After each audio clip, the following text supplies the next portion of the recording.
Hello crafty friends, and welcome to the fourth instalment of our glitter ideas series. If you want to go back and watch the previous videos, we've got 20 ways to add glitter using wet glue. We've got a bunch of ways using glitter and double-sided adhesive, and we've got 5 more ways using glitter with heat embossing. In today's video, I'm going to share some more glitter ideas with you. And a lot of these will have been shared with me by members of my Facebook group. If you'd like to join the group, you can find a link in this video's description. So our first technique for today is to make your own DIY glitter see-through sheets. I've got a laminating pouch here. I've opened it up and I'm sprinkling on a variety of different glitters, trying to get them nicely distributed. You can use a brush to brush them about, or just give the pouch a bit of a tap and a shake and they should spread out nicely. Once you're done with your distribution of glitters, close the laminating pouch and run it through your laminator. I did mine on the highest heat setting. And I ended up with a lovely glittery sheet that I can then die cut from or use to back an aperture or a window in a card. So that's the first technique.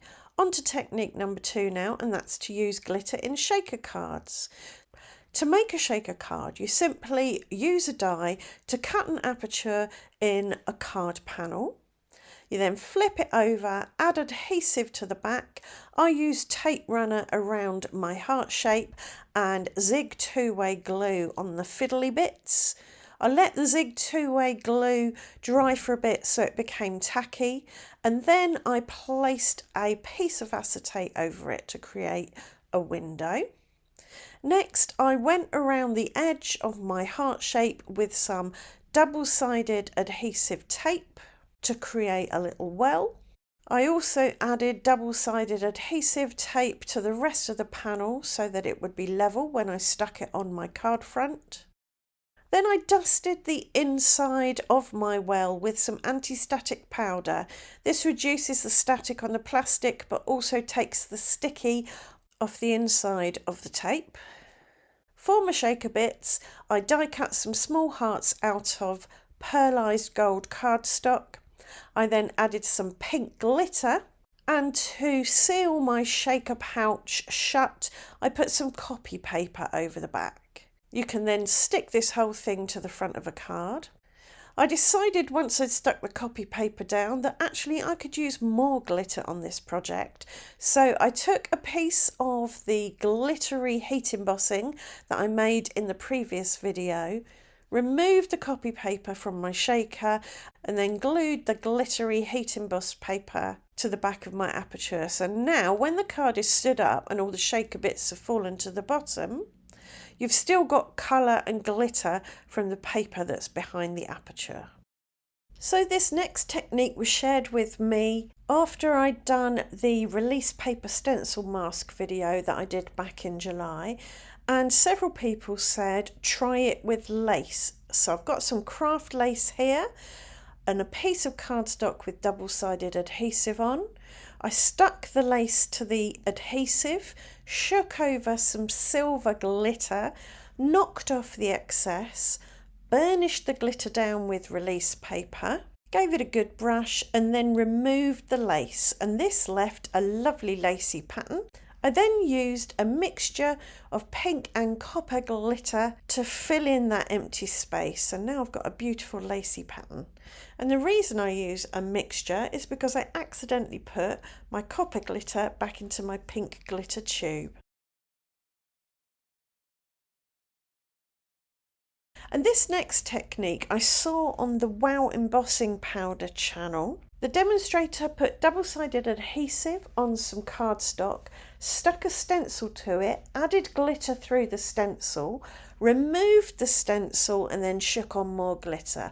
A bit like my release paper masks and stencils, but when I tried it, I couldn't get the stencil off of the double-sided and it mangled the whole thing.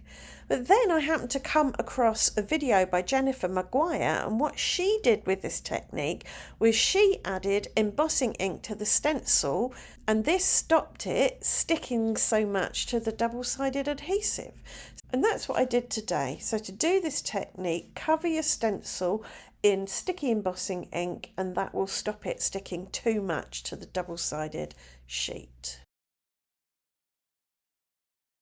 Another technique that was suggested to me was to embellish patterned paper with glitter. So I thought I'd have a go at that. Not something I've done before. So I found this paper with some swirly white circles on, and I thought I would repeat that pattern with a glue pen. So I used my Sticks 2 glue pen and did some swirls and added some gold glitter. And then I found this paper with some roses and some little fairy girls on it, and I added the glue pen and gold glitter to the roses and to the little girls' dresses and headbands and wings. I think it's a really nice way of jazzing up some pattern paper. And this suggested technique is to add your glitter glue. I've made my own using clear PVA and glitter, and spread it on acetate. So I put it on my acetate with my palette knife, and then I took my cake icing spreader and spread that glitter glue down the acetate. I set it aside to dry, it didn't take all that long, and I did end up with a beautiful piece of glittery acetate. So you could die cut from this, you could use it to back an aperture, you can have the glitter side facing out, you could have the back facing out. It's just a lovely extra thing to add glitter to. So another idea I came across, I think it was on the Wow Embossing Powder channel, is to use a paintbrush to add glitter to sticky die cuts. So I've got this seed head die cut that I die cut from paper with double-sided adhesive on. I've peeled the release paper away from the outermost seed head bits, and I'm adding the copper pink mixture to the hearts on the end. Once I did that, I sprinkled on some gold and burnished it with my release paper. I then peeled back the release paper from the smaller seed head bits and added blue glitter to those. And then I removed the release paper from the rest and covered all the remaining adhesive with gold glitter, and I gave it a good burnish. And using selective unmasking, peeling back the masking paper bit by bit and using a paintbrush, I was able to really accurately place my glitter. Talking about selective unmasking, this is another idea I got from Jennifer Maguire. So you put double-sided adhesive on both sides of a piece of card, peel off the release paper, and then stick another piece of card to that. So you've got two pieces of card stuck together. Then you can die cut a shape. Put your die on that remaining piece of double-sided adhesive with its release paper still on, and run that through your die cutting machine. And this will die cut the release paper, but it won't die cut through both bits of card. So it still stays as one piece. And then you can remove the release paper a bit at a time and sprinkle on glitter. So I used a heart frame die to do this. First of all, I removed the small hearts and sprinkled blue glitter into those. I then removed the larger hearts and sprinkled pink glitter into those. Then I removed the frame part and sprinkled gold glitter on that. And then I removed the remaining release paper, the background, and I sprinkled white iridescent glitter on that. After I'd given it a good burnish, it looked absolutely gorgeous. Definitely going to be doing this one again. If you haven't got lots of different colours of glitter, you can just add a translucent iridescent glitter to coloured cardstock that you'd covered in adhesive. So I put double-sided adhesive on a bit of pink, a bit of blue, a bit of yellow cardstock, took the release paper off, sprinkled over some iridescent translucent glitter, gave them a good burnish, and then I used that heart frame die again to die cut from each of those colours of glittery cardstock. I used the yellow cardstock for the frame, the pink cardstock for the big hearts, and the blue cardstock for the little hearts. And I think this is a great way of getting different colour glitter. And here's another Jennifer Maguire idea. That is to use your alcohol markers to colour white or iridescent glitter. So I stamped the word celebrate on a piece of card using embossing ink. I sprinkled it with wow bonding powder, heated that, and while it was still warm, I sprinkled over some iridescent glitter and gave it a good burnish. And then I used my alcohol markers to colour it. I wouldn't use your best alcohol markers for this though, because the glitter's kind of rough and it could damage your nibs a bit. You can also colour die cuts with alcohol markers.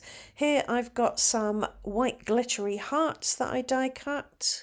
And you can use your alcohol markers to add colour to white glittery sentiments too, before or after you stick them down. If you do it after you stick down your sentiments, you do have to be careful not to go over the lines, as it were. So this alcohol marker colouring idea gave me another idea.